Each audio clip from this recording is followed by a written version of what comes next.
Hello students, Kumar study circle में आप सबका स्वागत है। छत्तीसगढ़ सहकारिता विभाग भर्ती परीक्षा 2023 को आगे बढ़ाते हुए आज के वीडियो का हमारा टॉपिक है पंचायती राज व्यवस्था। मेरे उत्तर बताने से पहले आपको सोच के रखना होगा कि वास्तव में इसका उत्तर क्या है और हम अपनी तैयारी को यहाँ पर परखेंगे। पहला क्वेश्चन हमारे सामने यहाँ पर आता है, सरपंच एवं उप सरपंच की अनुपस्थिति में ग्राम सभा बैठक की अध्यक्षता कौन करेगा?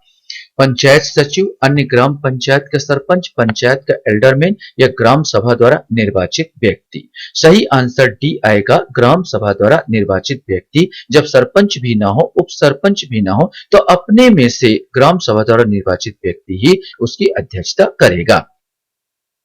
क्वेश्चन हमारे सामने यहाँ पर आता है, ग्राम पंचायत की शिक्षा, स्वास्थ्य और सामाजिक कल्याण समिति के क्षेत्राधिकार में क्या सम्मिलित नहीं है? शालाओं का निरीक्षण, कृषि, मत्स्य पालन और परिवार कल्याण कार्यक्रम। यहाँ पर सही आंसर जो होगा, सही आंसर इसका बी आएगा, अर्थात कृषि। याद रखना, जो हमसे आपसे पूछा जा रहा है, ग्राम पंचायत की शिक्षा एवं स्वास्थ्य सामाजिक कल्याण समिति के बारे में पूछा जा रहा है, जिसके क्षेत्राधिकार में कृषि को शामिल नहीं किया गया है। नेक्स्ट क्वेश्चन हमारे सामने आता है, समय के पहले पंचायत भंग होने पर कितने समय में चुनाव होने का प्रावधान है? बिल्कुल कॉमन सा क्वेश्चन है। 5 वर्ष के लिए, 5 माह के लिए, 6 वर्ष के लिए या 6 माह के लिए? वैसे मैं आपको बता दूं, हर चीज में, चाहे वो राष्ट्रपति चुनाव हो या चाहे कोई विधायक का चुनाव हो, मैंने कोई भी अगर उनकी मृत्यु हो जाती है, खाली पद है, तो 6 महीने से पहले आपको भर लिया जाना चाहिए। ये पूरा संविधान में भी है और यहाँ पर भी आपको है कि 6 महीने पहले आपको कोई भी पद खाली नहीं रहेगा, अर्थात आपको भर लिया जाना चाहिए। क्वेश्चन हमारे सामने है, करारोपण एवं लेखा ग्राम पंचायत की किस समिति के क्षेत्राधिकार में आते हैं? सामान्य प्रशासन समिति, शिक्षा स्वास्थ्य एवं सामाजिक कल्याण समिति, वित्त समिति या उपयुक्त सभी? सही आंसर इसका ए आएगा, सामान्य प्रशासन समिति के अंतर्गत करारोपण एवं लेखा आते हैं। क्वेश्चन हमारे सामने यहाँ पर आता है कि इस राज्य के एक ग्राम पंचायत में स्थायी समितियों की संख्या कितनी है? ये आपको बताना है, 1, 2, 3 या 5। सही आंसर इसका डी आएगा, स्थायी समितियों की संख्या 5 है। सामान्य स्थायी समिति पहला, दूसरा वित्त लेखा परीक्षा एवं योजना समिति, तीसरा सामाजिक न्याय समिति, चौथा है शैक्षिक एवं स्वास्थ्य समिति और 5वां है कृषि एवं उद्योग समिति। इस राज्य ग्रामीण निर्माण योजना कार्यों के प्रशासनिक स्वीकृति जारी करने का अधिकार किसको है? फिर से एक बार बता दूं, इस राज्य में ग्रामीण निर्माण योजना कार्यों के प्रशासकीय स्वीकृति जारी करने का अधिकार किसको है? कलेक्टर को, जिला पंचायत को, जनपद पंचायत को या राज्य शासन को? सही आंसर इसका सी आएगा, जनपद पंचायत को है। क्वेश्चन हमारे सामने यहाँ पर आता है, निम्न में से सुमेलित कौन सा नहीं है? ये आपको बताना है। ग्राम सभा का सभापति, सरपंच, उप सरपंच, जनपद पंचायत का सदस्य। सही आंसर इसका सी आएगा, उप सरपंच, क्योंकि उप सरपंच जो है वास्तव में इसको जो होता है, इसका चुनाव नहीं होता, इसको अप्रत्यक्ष रूप से चुना जाता है। क्वेश्चन हमारे सामने, भारत के संविधान के 73वें संशोधन के अनुसार पंचायत के सदस्यों का निर्वाचन हेतु न्यूनतम आयु कितनी निर्धारित की गई है? 18 वर्ष, 20 वर्ष, 21 वर्ष या 25 वर्ष? सही आंसर इसका सी आएगा, 21 वर्ष निर्धारित की गई है। क्वेश्चन हमारे सामने यहाँ पर आता है, इस राज्य के पंचायत राज अधिनियम 1993 के अनुसार निम्न में से किसका प्रत्यक्ष निर्वाचन नहीं होता? अगर आपने उत्तर सुना होगा तो पहले ही उत्तर आपको पता चल चुका होगा कि उप सरपंच जो होता है इसका अप्रत्यक्ष निर्वाचन होता है, ना कि प्रत्यक्ष निर्वाचन। क्वेश्चन हमारे सामने यहाँ पर आता है कि दो पंचायतों के मध्य विवाद की दशा में विवाद का निपटारा अंततः किसके द्वारा किया जाता है? कलेक्टर द्वारा, राज्य शासन द्वारा, अनुविभागीय अधिकारी राजस्व द्वारा या जिला पंचायत द्वारा? इसमें से कोई एक आपको बताना है। सही आंसर इसका बी आएगा, राज्य शासन द्वारा इसका निराकरण किया जाएगा।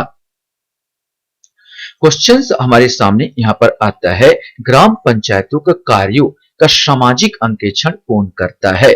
जनपद पंचायत, जिला पंचायत, ग्राम सभा या मुख्य कार्यपालक अधिकारी? इसमें से आपको बताना है। जहां तक सामाजिक अंकेक्षण की जिम्मेदारी है वो ग्राम सभा करता है। ग्राम सभा का ये काम है। क्वेश्चन हमारे सामने यहां पर आता है, इस राज्य के पंचायत राज अधिनियम 1993 की धारा 88 के तहत ग्राम पंचायतों के कार्यकलापों की जांच किसके द्वारा की जाएगी? यहाँ पर कार्यकलापों की जांच की बात हो रही है। पंचायत एवं समाज शिक्षा संगठन, आंतरिक अंकेक्षण एवं करारोपण अधिकारी, जिला अंकेक्षक या कलेक्टर द्वारा नामांकित कम से कम द्वितीय श्रेणी का अधिकारी? सही आंसर यही आएगा, कलेक्टर द्वारा नामांकित कम से कम द्वितीय श्रेणी का अधिकारी पंचायतों के कार्यकलापों की जांच करेगा। क्वेश्चन हमारे सामने यहाँ पर आता है, जिला पंचायत का नियंत्रण कौन करता है? जिला पंचायत का नियंत्रण की बात हो रहा है। संचालक पंचायत, मुख्य कार्यपालक अधिकारी, जनपद पंचायत अध्यक्ष या जिला पंचायत अध्यक्ष? इसमें से आपको बताना है। सही आंसर इसका ए आएगा, संचालक पंचायत। जिला पंचायत का नियंत्रण संचालक पंचायत करेगा। क्वेश्चन हमारे सामने यहां पर आता है कि भारत के संविधान के 73वें संशोधन के अनुसार ग्राम पंचायत के कार्यकाल 5 वर्ष की गणना कब से होती है? चुनाव की तिथि से, ग्राम पंचायत के प्रथम सम्मेलन की तिथि से, ग्राम सभा के प्रथम सम्मेलन की तिथि से या चुनाव परिणाम के प्रकाशन की तिथि से? सही आंसर इसका बी आएगा, ग्राम पंचायत के प्रथम सम्मेलन की तिथि से उसकी गणना होगी पूरा 5 वर्ष तक। क्वेश्चन हमारे सामने यहां पर आता है, त्रिस्तरीय पंचायती राज के 3 स्तरों में कौन सा एक स्तर नहीं है? जिला पंचायत, जनपद पंचायत, ग्राम पंचायत, ग्राम सभा? सही आंसर डी आएगा, ग्राम सभा। 3 स्तर में जो बांटा गया था वो ग्राम पंचायत, फिर जनपद पंचायत और फिर जिला पंचायत, ये 3 स्तर आते हैं। ग्राम सभा तो जरूरी है लेकिन ये स्तरों में नहीं आता। ग्राम सभा से तात्पर्य है उस इलाके में रहने वाले जिनका उम्र 18 से ऊपर है और उनका नाम दर्ज है, वो सब ग्राम सभा के सदस्य होते हैं। निम्नानुसार उल्लेखित में से कौन सा कृत्य ग्राम पंचायतों के कार्यों में सम्मिलित नहीं है? आपको देखो ग्राम पंचायत के जो कार्य है उनमें कौन सा सम्मिलित नहीं है ये बताना है। स्वच्छता एवं सफाई, ग्रामीण सड़कों एवं पुलों का निर्माण तथा अनुरक्षण, कानून व्यवस्था, जन्म मृत्यु एवं विवाह के पंजीयन संबंधी अभिलेखों का संधारण? सही आंसर सी आएगा, कानून व्यवस्था इनका काम नहीं है। यह कानून व्यवस्था तो पुलिस का काम है, न कि इनका काम। आपके सामने प्रश्न आता है, जनपद पंचायत में कितने निर्वाचन क्षेत्र होते हैं? ये आपको बताना है। न्यूनतम 10, अधिकतम 25, न्यूनतम 15, अधिकतम 25, न्यूनतम 20, अधिकतम 30, न्यूनतम 10, अधिकतम निर्धारित नहीं। इसमें से आपको बताना है। सही आंसर जनपद पंचायत के लिए न्यूनतम 10 और अधिकतम 25 है, ग्राम पंचायत के लिए न्यूनतम 10 अधिकतम 20 है और जिला पंचायत के लिए न्यूनतम 10 अधिकतम 35 है। ग्राम सभा का प्रावधान कौन से आर्टिकल में है? अनुच्छेद में है। यहाँ पर अनुच्छेद 243 ए, अनुच्छेद 243 बी, अनुच्छेद 243 जी, अनुच्छेद 243 एच? इसमें से आपको बताना है। सही आंसर 18 का ए आएगा, अनुच्छेद 243 ए। पहले में ही ग्राम सभा, ए से असेंबली, ऐसे याद कर लेना। 243 ए असेंबली, बी से बैठक याद कर लेना, दूसरे में 243 में बैठक होगा यहाँ पर। तो अनुच्छेद 243 ए आएगा, ग्राम सभा का प्रावधान किया गया है।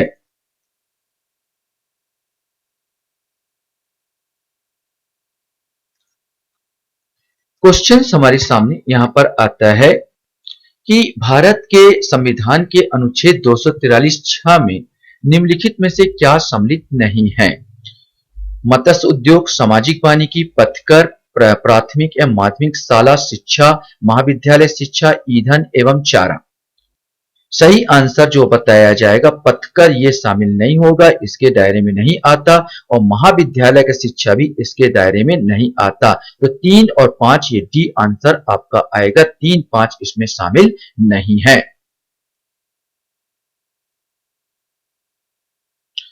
नेक्स्ट क्वेश्चन हमारे सामने यहाँ पर आता है, इस राज्य के पंचायत राज अधिनियम 1993 की किस धारा में ग्राम पंचायत के पदाधिकारियों को वापस बुलाए जाने का प्रावधान है?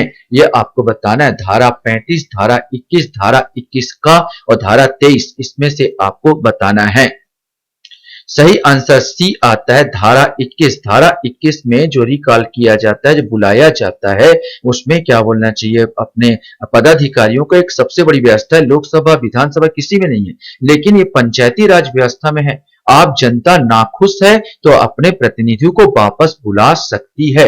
तो इसमें कंडिका जरूर है, कुछ साल लिया, इसके साल के बाद ही आप ऐसा कर सकते हो कि तुरंत तुरंत नहीं बुला सकते उसको, लेकिन धारा 21 का के तहत आप उसको बुला सकते हो, वापस बुला सकते हो, बैठा सकते हो। क्वेश्चन हमारे सामने यहाँ पर आता है कि गैर अनुसूचित क्षेत्रों की ग्राम सभा के सम्मेलन में गण पूर्ति का मापदंड क्या है? ध्यान रखेंगे, यहाँ गैर अनुसूचित क्षेत्र माने सामान्य क्षेत्र की बात कर रहा है ये, कि ग्राम सभा के सम्मेलन की गण पूर्ति कितनी होगी। हमेशा गण पूर्ति की याद रखना, गण पूर्ति क्या होगी ये पूछा जाता है। सब में एक निश्चित होता है, गण पूर्ति क्या होता है भाई, सम्मेलन होगा तो इतने आदमी उपस्थित होगा तभी सम्मेलन चलेगा, अन्यथा नहीं, यही गण पूर्ति होता है। कुल सदस्यों का आधी संख्या, कुल सदस्यों का एक तिहाई संख्या, कुल सदस्यों का दशमांश, इसमें आधी संख्या महिलाओं की हो, कुल सदस्यों का दशमांश जिसमें एक तिहाई से अन्यून महिला सदस्य हो। यही आंसर होगा, जितने सदस्य है उसका दशमांश 1/10 तो होंगे, और जिसमें से 1/3 क्या होनी चाहिए, महिला होनी चाहिए। तो 21 का आंसर होगा डी। क्वेश्चन हमारे सामने यहाँ पर आता है, इस राज्य में ग्राम पंचायत एक स्थायी समिति में विषय विशेषज्ञ के रूप में कितने सदस्य संयोजित किए जा सकते हैं? कोई नहीं, एक सदस्य, दो सदस्य या तीन सदस्य, इसमें से आपको बताना है। सही आंसर सी आएगा, दो सदस्य संयोजित किए जा सकते हैं। क्वेश्चन हमारे सामने यहाँ पर आता है, जिला पंचायत के अध्यक्ष को उसके पद से कैसे हटाया जा सकता है? 3/4 बहुमत से पारित अविश्वास प्रस्ताव द्वारा, 2/3 बहुमत से पारित अविश्वास प्रस्ताव द्वारा, साधारण बहुमत से पारित अविश्वास प्रस्ताव द्वारा, उपयुक्त में से कोई नहीं। सही आंसर डी आएगा, उपयुक्त में से कोई नहीं, क्योंकि इसमें दोनों कंडिका चाहिए। किसी भी, चाहे वो जिला पंचायत हो, चाहे वो सरपंच हो, ठीक है, या जनपद पंचायत, इसके अध्यक्ष को हटाने के लिए दोनों कंडीशन हमको चाहिए, अर्थात उपस्थित तथा मतदान करने वाले सदस्यों का 3/4 बहुमत जो कुल सदस्यों का 2/3 बहुमत से अधिक हो। मतलब इसमें दोनों कंडिता चाहिए, माने मतदान करने वाले 3/4 बहुमत, और जो कुल सदस्य होगा उसका दो, जो मतदान में जो अपोजिट हुआ हो, माने उसके विरोध में गया हो, तो कुल सदस्यों का 2/3 भी होना चाहिए, और जो यहाँ पर उपस्थित सदस्यों का मतदान में 3/4 आना चाहिए। दोनों कंडीशन होगा तभी उसको हटाया जा सकेगा। तो इसमें क्या अलग अलग दे दिया, इसलिए आंसर इनमें से कोई नहीं आएगा। क्वेश्चंस आपके सामने यहां पर आता है, संविधान के अनुसार ग्राम सभा के सही परिभाषा क्या है? राज्यपाल द्वारा विनिर्दिष्ट स्तर, ग्रामीण क्षेत्र के लिए अनुच्छेद 243 ख के अधीन गठित स्वायत्त शासन की एक संस्था, पंचायत का प्रादेशिक क्षेत्र, या ग्राम स्तर पर पंचायत के क्षेत्र के भीतर समाविष्ट किसी ग्राम से संबंधित निर्वाचक नामावली में पंजीकृत व्यक्तियों का मिलकर बना निकाय, यही बिल्कुल सही है। उसका निर्वाचक नामावली में पंजीकृत होना चाहिए, रजिस्ट्रीकृत होना चाहिए। क्वेश्चन हमारे सामने यहां पर आता है कि निम्नलिखित में से कौन पंचायतों की संरचना के बाबत उपबंध करने का अधिकृत है? राज्य का राज्यपाल, राज्य का विधानमंडल, भारत का संसद या भारत का राष्ट्रपति, इसमें से कोई एक आएगा। सही आंसर है बी आएगा, राज्य का विधानमंडल। निम्नलिखित में से कौन सा पंचायतों की संरचना में बाबत, पंचायतों की संरचना में कोई भी उपबंध करेगा, राज्य का विधानमंडल करेगा। क्वेश्चन हमारे सामने यहां पर आता है, यदि कोई जनपद सदस्य उस जनपद को छोड़कर दूसरे जनपद में रहना शुरू कर दे तो क्या होगा? वह सदस्य नहीं रहेगा, वह सदस्य बना रहेगा, वह अपना कार्यकाल पूरा करेगा। जनपद पंचायत इस विषय पर निर्णय लेगी। सही आंसर वह सदस्य नहीं रहेगा, क्योंकि पहले ही बोल दिया गया कि को जो भी चुनाव होता है उसका नामावली में उस व्यक्ति का, उस गांव का, उस जगह का नामावली में उसका नाम होना चाहिए। अगर नाम होगा तभी, अगर जब वो जनपद सदस्य छोड़ के कहीं दूसरे जगह चला जाएगा तो यहां से तो नाम कट जाएगा और यहां पर उसका नाम आ जाएगा, तो फिर कैसे होगा उसका, तो उस पर सदस्य नहीं रहेगा। क्वेश्चन हमारे सामने आता है कि पंचायती राज विषय है संभागीय सूची का, केंद्र सूची का, राज्य सूची का या शेष अधिकार सूची का। इसमें से आपको बताना है। सही आंसर सी है, ये राज्य सूची का विषय है। पंचायत के चुनाव करने हेतु निर्णय किसके द्वारा लिया जाता है? केंद्र सरकार, राज्य सरकार, जिला न्यायाधीश या चुनाव आयोग? इसमें से आपको बताना है। सही आंसर इसमें भी आएगा, राज्य सरकार निर्णय लेगा, न कि चुनाव आयोग। क्वेश्चन हमारे सामने यहां पर आता है कि निम्नांकित में से कौन एक पंचायतों से संबंधित नहीं है? राज्य निर्वाचन आयोग पंचायत का चुनाव संपादित करेगा। संविधान 74वां संशोधन अधिनियम, सभी पंचायतों का कार्यकाल 5 वर्ष निर्धारित होगा। एक पंचायत के भंग होने के 6 माह के अंदर नया चुनाव कराया जाएगा। यही कंडिका गलत है। 74वां संविधान संशोधन ये नहीं है, ये वाला क्वेश्चन इसका गलत होगा। क्वेश्चन हमारे सामने यहां पर आता है कि निम्नलिखित में से कौन पंचायतों की वित्तीय स्थिति का पुनर्विलोकन करने के लिए वित्त आयोग का गठन करता है? संबंधित राज्य का मुख्यमंत्री, संबंधित राज्य का वित्त मंत्री, संबंधित राज्य का राज्यपाल या संबंधित राज्य का पंचायती राज मंत्री? इसमें से कोई एक। सही आंसर सी आएगा, संबंधित राज्य का राज्यपाल। क्वेश्चन हमारे सामने यहां पर आता है कि भारत में संविधान में पंचायतों तथा नगर पालिकाओं से संबद्ध 73वां और 74वां संविधान संशोधन जब हुए उस समय भारत के प्रधानमंत्री कौन थे? इंदिरा गांधी, राजीव गांधी, पीवी नरसिम्हा राव या वीपी सिंह? सही आंसर इसका सी आएगा, पीवी नरसिम्हा राव के शासनकाल में ही यह 73वां और 74वां संविधान संशोधन यहाँ पर आया था, लागू हुआ और यहाँ पर चुनाव हुए थे। राजीव गांधी का सपना था, लेकिन उनका इससे पहले ही मौत हो गई थी। क्वेश्चन हमारे सामने यहाँ पर आता है, पंचायत चुनाव में अनुसूचित जातियों के लिए पदों का आरक्षण किस राज्य में लागू नहीं होगा? उत्तर प्रदेश, असम, अरुणाचल प्रदेश या हरियाणा? इसमें से आपको बताना है।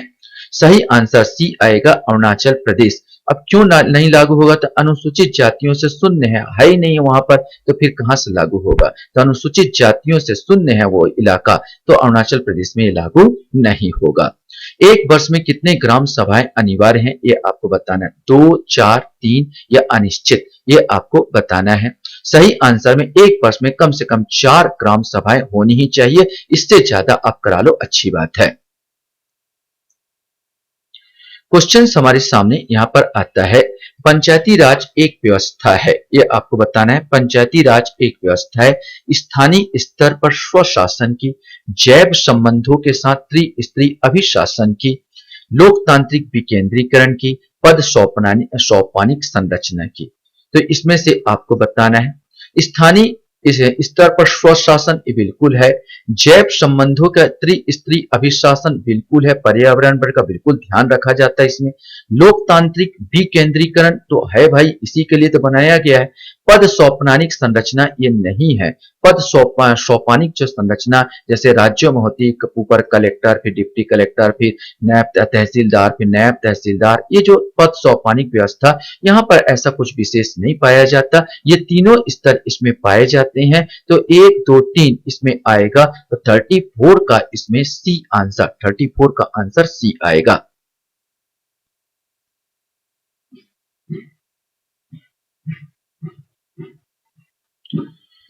क्वेश्चन हमारे सामने यहां पर आता है कि पंचायती राज अधिनियम भारत में कब लागू हुआ?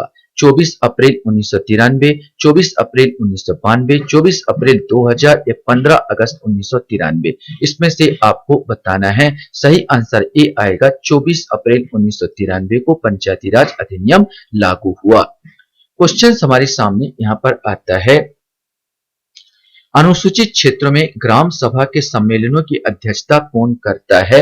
यहाँ पर अनुसूचित क्षेत्र बोला गया। सरपंच, उप सरपंच, सरपंच या उप सरपंच, उपस्थित अनुसूचित जनजाति सदस्य जो ग्राम सभा द्वारा चुना जाए वही करेगा। अर्थात हमेशा याद रखना, ना सरपंच करेगा ना उप सरपंच करेगा। उपस्थित अनुसूचित जनजाति सदस्य जो ग्राम सभा द्वारा चुना जाएगा वो अनुसूचित क्षेत्र में ग्राम सभा का सम्मेलनों की अध्यक्षता करेगा। क्वेश्चन हमारे सामने यहाँ पर आता है, पंचायती राज व्यवस्था का मूल उद्देश्य क्या सुनिश्चित करना है, ये आपको बताना है। विकास में जनभागीदारी, राजनीतिक जवाबदेही, लोकतांत्रिक विकेंद्रीकरण, वित्तीय संग्रहण, इसमें से आपको छांटना है और बताना है। सही आंसर विकास की जन भागीदारी ये तो होगी, राजनीतिक जवाबदेही इनका नहीं है, लोकतांत्रिक विकेंद्रीकरण कल बनाया गया, वित्तीय संग्रहण ये नहीं करता। तो 1 और 3 जहां पर होगा अर्थात सी आंसर आएगा, केवल 1 और 3।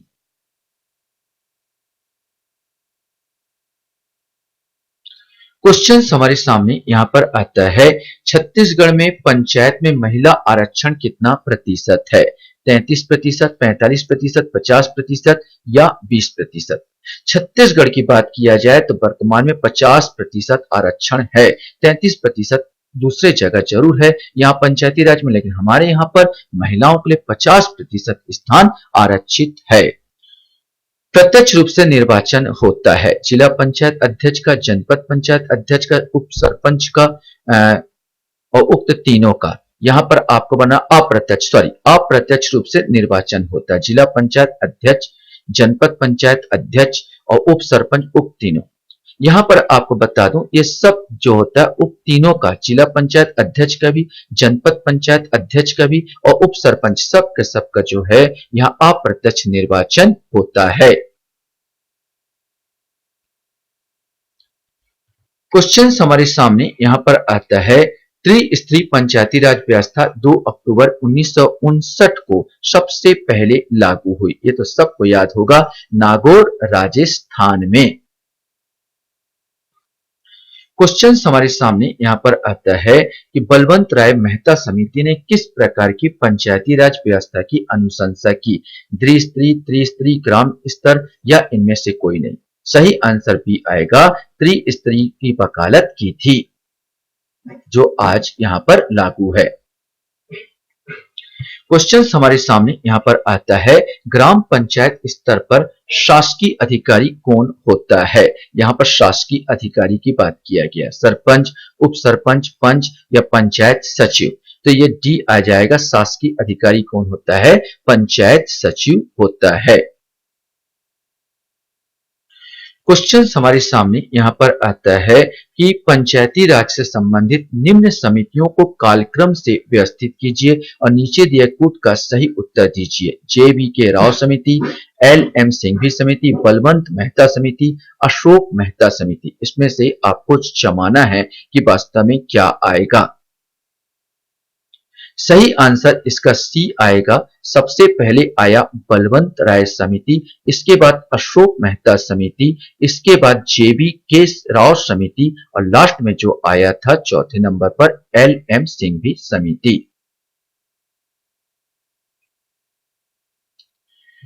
क्वेश्चन हमारे सामने यहां पर आता है, अशोक मेहता समिति ने पंचायती राज के लिए किस प्रतिमान की संस्तुति की? 1 स्त्री, 2 स्त्री, 3 स्त्री या 4 स्त्री?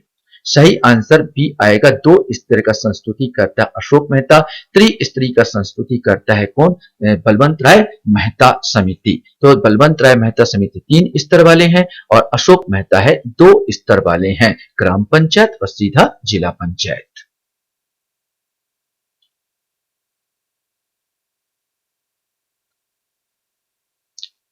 क्वेश्चन हमारे सामने यहां पर आता है कि पंचायती राज को संवैधानिक स्थिति प्रदान करने की संस्तुति निम्न में से किस कमेटी द्वारा की गई? मैंने संवैधानिक स्थिति प्रदान करो। LM सिंघवी कमेटी, बलवंत राय मेहता कमेटी, राव कमेटी या अशोक मेहता कमेटी? इसमें से आपको बताना है। सही आंसर LM सिंघवी समिति ने इसे संवैधानिक स्थिति प्रदान करने की वकालत की थी। क्वेश्चन हमारे सामने आता है, छत्तीसगढ़ी पंचायती राज अधिनियम में कुल कितने अध्याय हैं? 5, 12, 7, 15। सही आंसर इसका डी आएगा 15। यहाँ पंचायती राज अधिनियम की बात हो रहा है, इसमें 15 अध्याय हैं। भारतीय संविधान की 11वीं अनुसूची में पंचायतों के लिए कुल कितने विषय निर्धारित किए गए हैं? 27, 28, 29 या 30? इसमें से आपको बताना है। सही आंसर सी आएगा, 29 विषय निर्धारित किए गए हैं। क्वेश्चन हमारे सामने यहाँ पर आता है, 73वें संविधान संशोधन का अभिपालन करने वाला पहला राज्य कौन सा है? याद रखना, यहाँ पर 73वें संविधान संशोधन की बात किया जा रहा है। तो मध्य प्रदेश, पंजाब, आंध्र प्रदेश, राजस्थान। सही आंसर ए आएगा मध्य प्रदेश। जब 73वां संविधान संशोधन के आधार पर इसको संवैधानिक दर्जा दिया गया, तो मध्य प्रदेश ऐसा लागू करने वाला पहला राज्य बन गया था। क्वेश्चन हमारे सामने यहाँ पर आता है, छत्तीसगढ़ शासन के पंचायत एवं ग्रामीण विकास विभाग द्वारा प्रकाशित मासिक पत्रिका का नाम क्या है? पंचमन, पंचायत विकास, चौपाल या पंचजन? इसमें से आपको बताना है। सही आंसर ए आएगा पंचमन, जो छत्तीसगढ़ शासन पंचायत एवं ग्रामीण विकास विभाग द्वारा प्रकाशित पत्रिका का नाम है। क्वेश्चन हमारे सामने यहाँ पर आता है कि संविधान के अंतर्गत पंचायतों में महिलाओं को 1/3 प्रतिनिधित्व की गारंटी कौन सा अनुच्छेद देता है? हमारे छत्तीसगढ़ में 50% और यहाँ पर पूरा बोलवा जाए तो 1/3, जो जैसे पंचायती राज अधिनियम आया था। अनुच्छेद 243 का, अनुच्छेद 243 का, अनुच्छेद 243 जा, अनुच्छेद 243 झा, इसमें से आपका आएगा।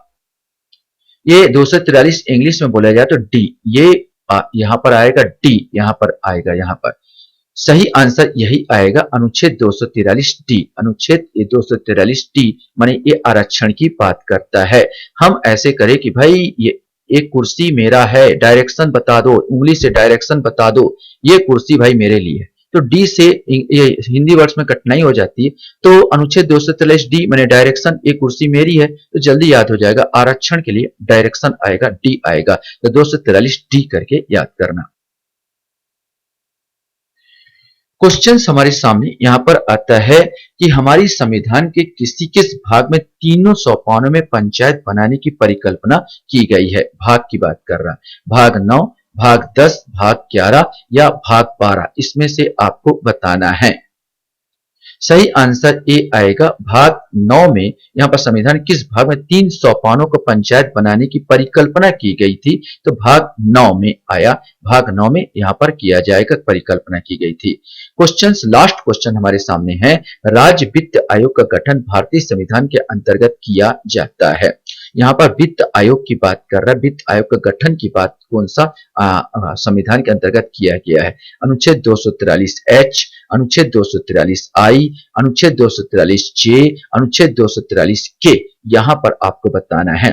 तो वित्त आयोग जो आएगा 52 का जो आंसर, इसमें बी आएगा, अनुच्छेद 243 आई। आई मने होता इनकम, आई मने इनकम, इनकम मने होता वित्त, ऐसे याद करोगे जल्दी याद हो जाएगा। आशा करता हूं ये वीडियो भी आपको पसंद आया होगा।